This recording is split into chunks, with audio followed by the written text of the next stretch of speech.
Assalamualaikum warahmatullahi wabarakatuh. Jumpa lagi dengan channel Sahabat Pembelajar, Sobat Pembelajar sekalian.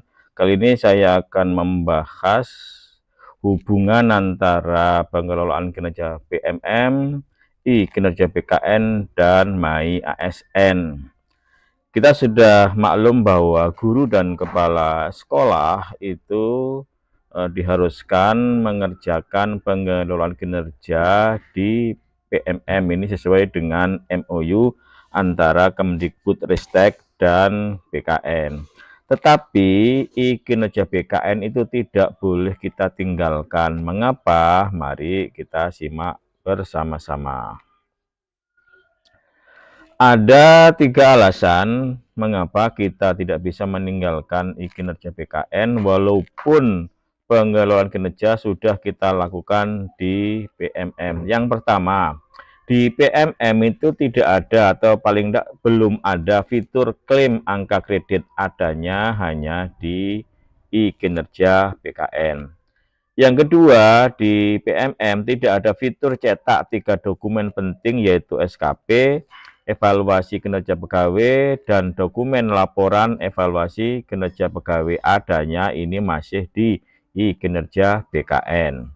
Yang ketiga, di PMM tidak ada fitur sinkronisasi angka kredit dan predikat kinerja ke si ASN atau MAI ASN. Nah, dengan 3 alasan inilah kita tidak bisa meninggalkan aplikasi kinerja BKN. Oke, saya kupas satu per satu. Yang pertama, di kinerja BKN itu ada fitur yang namanya angka kredit dan persetujuan PAK.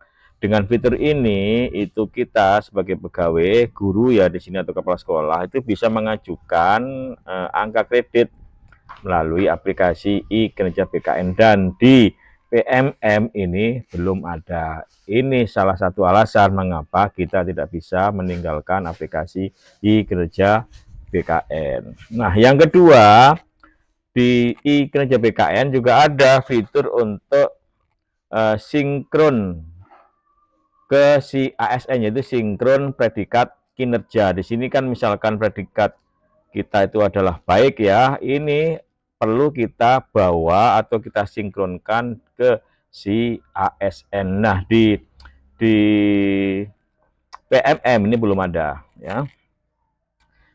Nah, berikutnya ini adalah sinkron angka kredit si ASN.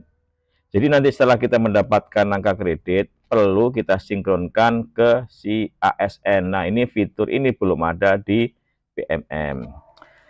Nah, sekarang saya tunjukkan 3 dokumen penting pengelolaan kinerja. Ini adalah dokumen hasil proses dari perencanaan, pelaksanaan, sampai penilaian. Ini menghasilkan 3 dokumen ya.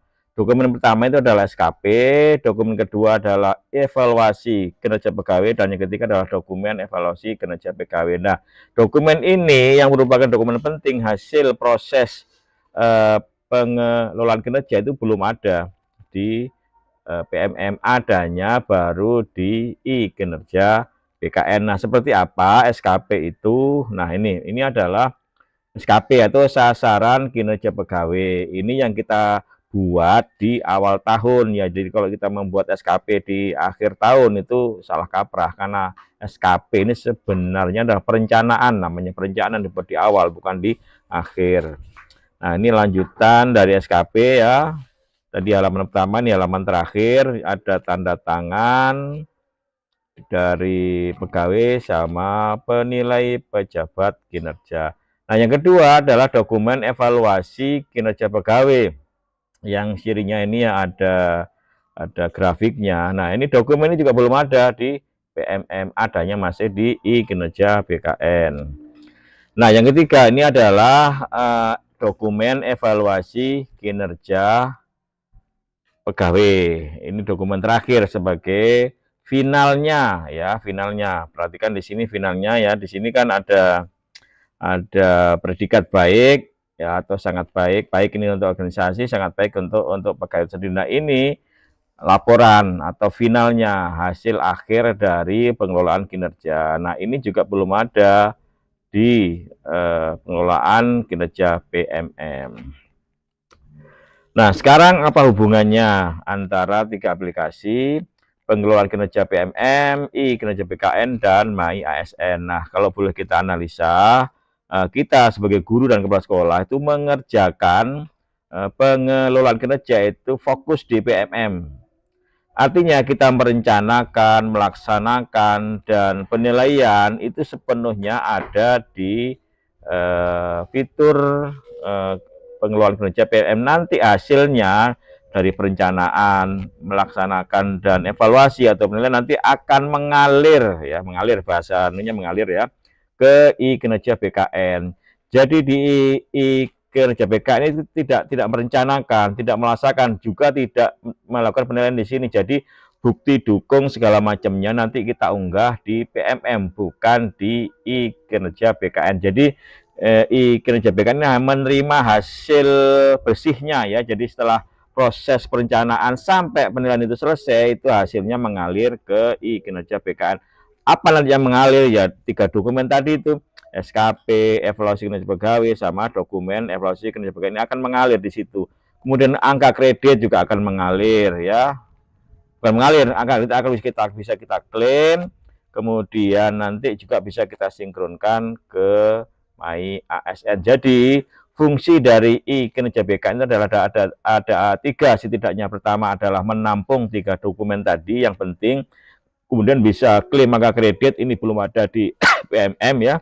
Kemudian sinkron angka kredit dan kinerja ke My ASN, ini juga belum ada. Nah, ketiga ABC ini belum ada di PMM, maka kita masih perlu menengok ya, mengurus kinerja BKN, tidak bisa kita lepas. Nanti kalau fitur-fitur ini sudah ada semua di PMM, baru kita bisa lepas kinerja BKN.